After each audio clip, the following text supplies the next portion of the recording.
Professor Rachel Dunscombe, who is one of the UK's leading chief information officers from a hospital, who's now left the hospital. She's a visiting professor at Imperial College. She is an AI expert. She is on the UK's AI Council, and she's extremely knowledgeable about the use of AI in healthcare. So with that, I'm going to ask if we can play the video of Rachel, please. Thank you. Hello, I'm Rachel Dunscombe, and I chair the AI Club for the Digital Health Society. I'm a former CIO, and I've also worked globally from low to middle income countries through to Europe, Australia, and the US in AI. And I'm actually going to talk today about how we safely scale AI, some of the blockers, what we need to have happen, and how the AI Club from the DHS has taken a baseline of the system and also annotated the gaps that we need to work on together.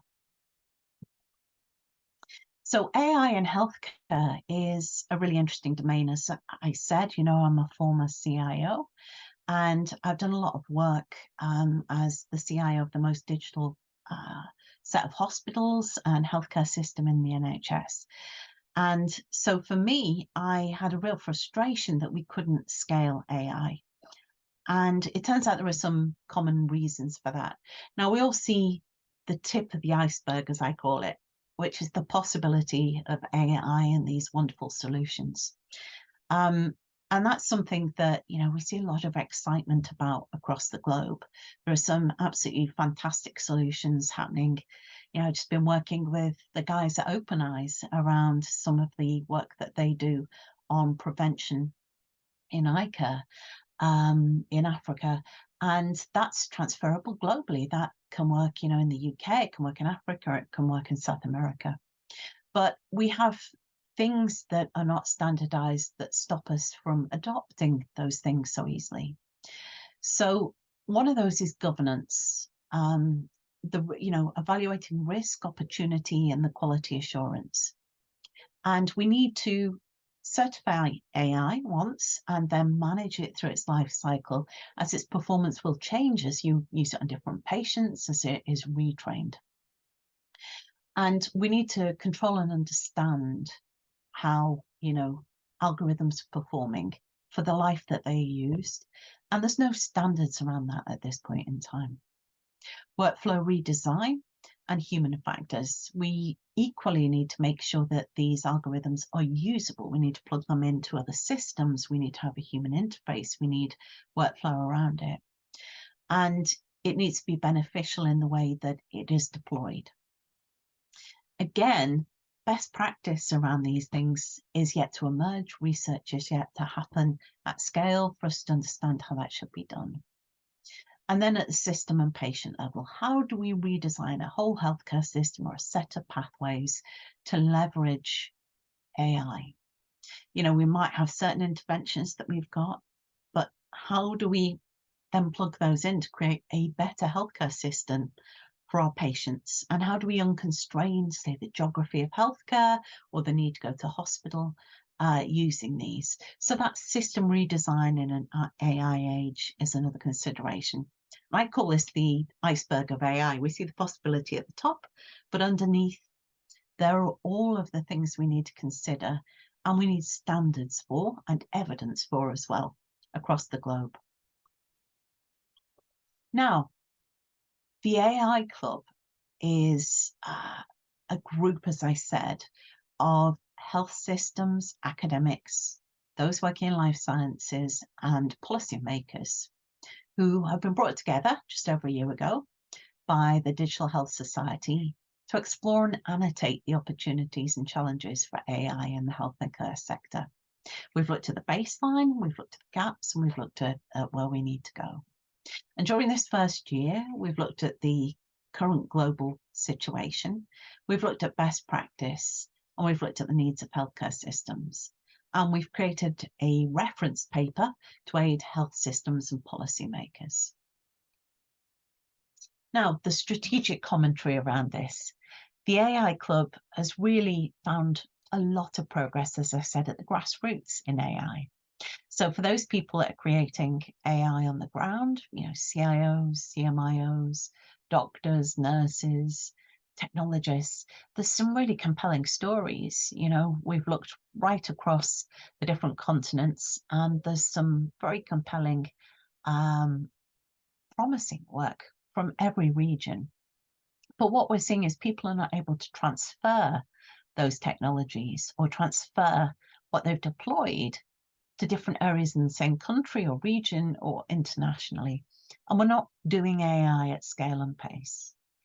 There's a lack of clarity around standards and openness. Now, openness is important because many people feel that AI should be open to see how it works and also open in terms of how the data interacts with it. Some people even believe that AI should be open source, i.e. it should be community maintained in healthcare. But we need to know who should be setting out these rules of the road, if you like, the standards. Should they be set globally, regionally, or nationally?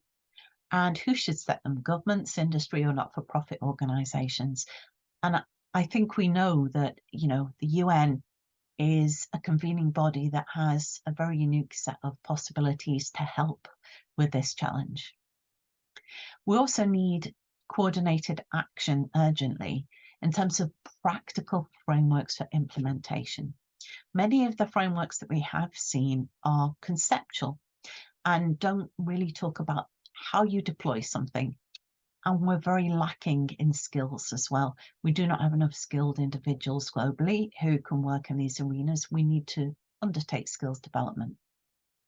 The great work that has been done should be built upon, and the aim really needs to be giving health consumers the confidence that AI will deliver the benefits it should safely, which is safer, more efficient, more cost-effective care that's more convenient for them. Now, the AI Club explored 4 different areas. They decided that, we needed to look at these areas because they were the most pressing, if you like, in terms of challenges. So together, we nominated use cases and evaluation as the first area, safety and bias as the second area, explainability and transparency for the citizen as the third area, and AI and skills education for the fourth area. And they are the 4 areas where we believe the lack of scale and pace can be addressed, because between them, these are the areas that allow us to provide evidence for the safe deployment of AI if we have the right frameworks behind us. So the first one, the use cases and evaluation. We proposed as the AI Club that we would have a methodology to create scientific basis and empirical evidence for AI. We don't have that today. Obviously, we work in science, and we work in a discipline where we have medical research, we have clinical research, we have trials, we have a history of evidence, real-world evidence. But that hasn't yet moved into practice in the AI space. And the framework has 6 dimensions that we have proposed. One is effectiveness. Second one is patient impact. The third one is cost effectiveness. The fourth is ethical implications. The fifth, system optimization. And the 6th is liability and safety. We believe that a methodology backed by evidence with these vectors would actually allow AI to move a lot faster in terms of scale and pace, because it would provide the evidence for the use case and also the evidence for the efficacy of the AI. We need work to happen between policymakers, supporting organizations, professional bodies, to ensure that we have continuous evaluation frameworks, but not one size fits all, because these different AIs can look quite different. You will have heard in this last year about ChatGPT and large language models. We have traditional AI. There's very different types of AI out there, and there's very different healthcare systems with very different baselines. We need whatever the framework is that we agree on to be flexible. We also need to ensure that we have assessment frameworks that look at, individual contexts. And what I mean by that is, if you're looking at evidence for efficacy, we need different contexts to be able to collect different types of data.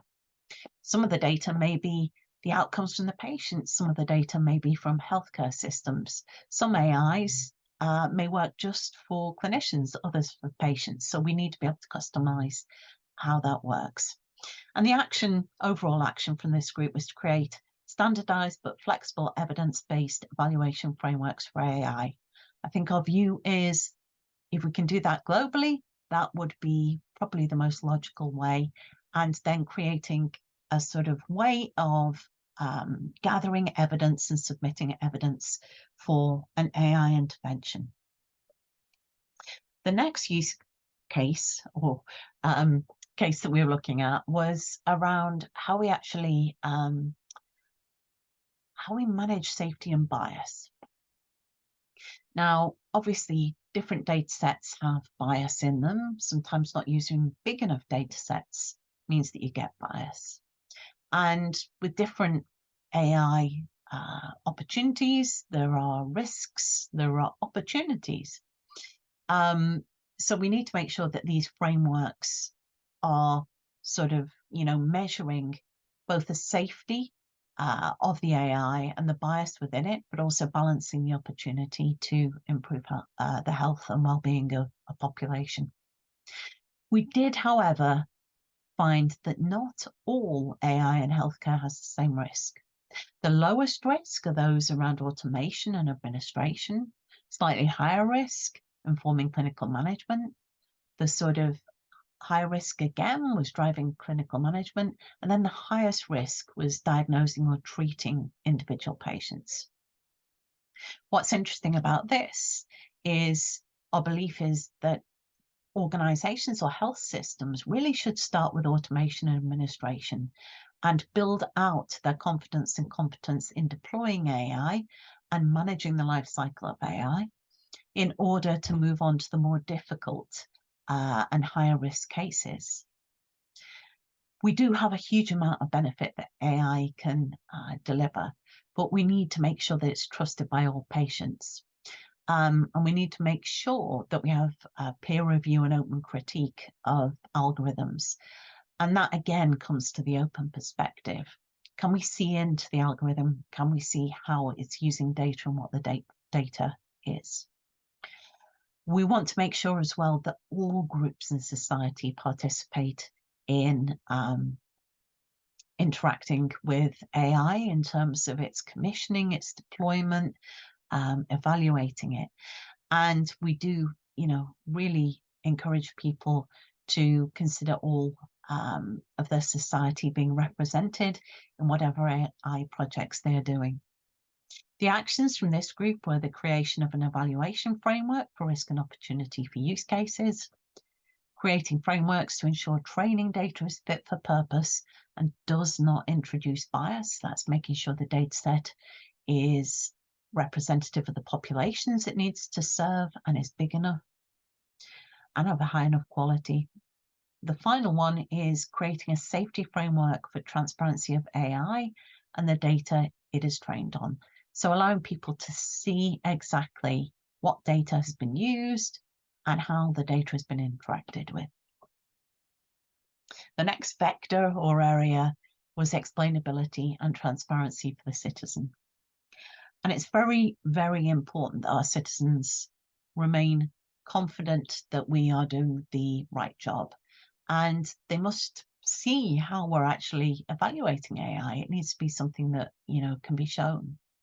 We found some really good practice in frameworks to explain AI from the OECD, WHO, and the EU ALT AI group. but that was mainly aimed at technologists or highly skilled workers that, work in the informatics profession. The Coalition for AI, although US focused, has made some really good progress in trustworthy AI. And that again is aimed mainly at the professionals and technologists in this domain. However, explainability for citizens and decision makers like policymakers or politicians is lagging behind. And we do need to move ahead with frameworks so that people can see more about the AI, how it's trained, how it works, and feel more confident. We need to add investment to research and standards specifying requirements for design, implementation, and evaluation, and documentation of AI explainability. And this ideally needs to happen at a global level. This needs to be research that you could pull off the shelf in India or Australia or Brazil and be able to use it, say, with a university or a medical research group. But that is still lacking. So our action here was to create frameworks to practically implement standardized explainability that meets the needs of all stakeholders, including the citizen, as the citizen is sadly lagging behind in terms of what they can see in terms of transparency. The final vector was skills and education around AI. Now, skills and education are likely to be the rate limiting factor in our ability to adopt AI at scale and pace once we have the frameworks that we need and the governance that we need. We have seen across the globe a number of initiatives. I used to be CEO of the NHS Digital Academy, which was one of them, to actually train doctors, nurses, and leaders in health systems in AI. But we also need to consider the citizens and our whole workforce in terms of using and making decisions about the use of AI. Investing in education is crucial. And we believe that from school age through to universities, we need the right career pipelines developed. And we need workforces for healthcare systems to be planned and education put in place to allow those people to come into the workforce. It's going to need work between ministries and healthcare systems. And we need to make sure that this investment is available for the younger people, as I said, at school, because the next generation will find their careers in this space. And so we're going to see a ramping up of education systems to allow school leavers and graduates to actually continue education in this domain. Our first action here was to develop as evidence-based blueprints for skills, competencies, and scale for the health and care workforce, and also plan the education and learning interventions needed to achieve this. The second was to develop AI competency offers for the citizen to allow them to learn about the use of AI in the healthcare and also in terms of other societal services. So really building an understanding in the citizen base around how a digital and AI-powered society works. Now, while we talked there about the AI Club, I also hosted the MedInfo Policy Forum in Sydney around about 2 months ago.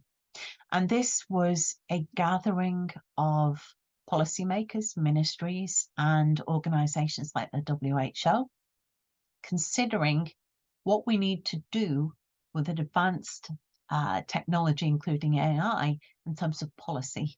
Now, myself, being part of policy in the UK with the AI Council, I was very interested to lead those discussions.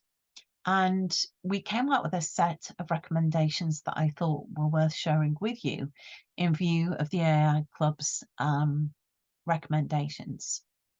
Now, the AI Club was very much talking about how we need global frameworks, global guidance, global best practice that's evidence-based. Taking the leadership, group here from across the globe, we found that the first thing they talked about was leadership needing to be consistent and staying the course. They found that, there wasn't enough consistency in the leadership within policy making, and that really we needed to find the right people to be in the policy room, and they needed to be there for the journey. The second theme was collaboration, acting together we achieve more. And the view here, very much like the AI Club, was saying, let's do some things globally. Let's do things at scale. Let's annotate best practice, at a collaborative level. And I think that's a very important point here, because really AI in healthcare is very much like, best practice in medicine or, clinical trials. There are practices that should be universal across the globe. Theme 3 was governance and people, not technology.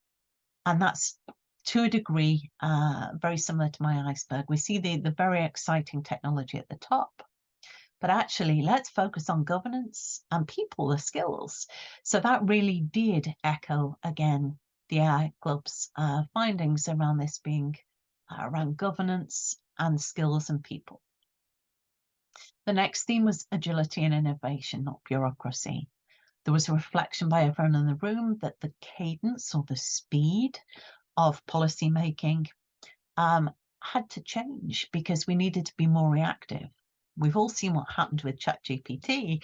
It really changed a lot of things very quickly. It was adopted very fast, and policymakers had to react, and there will be more of those.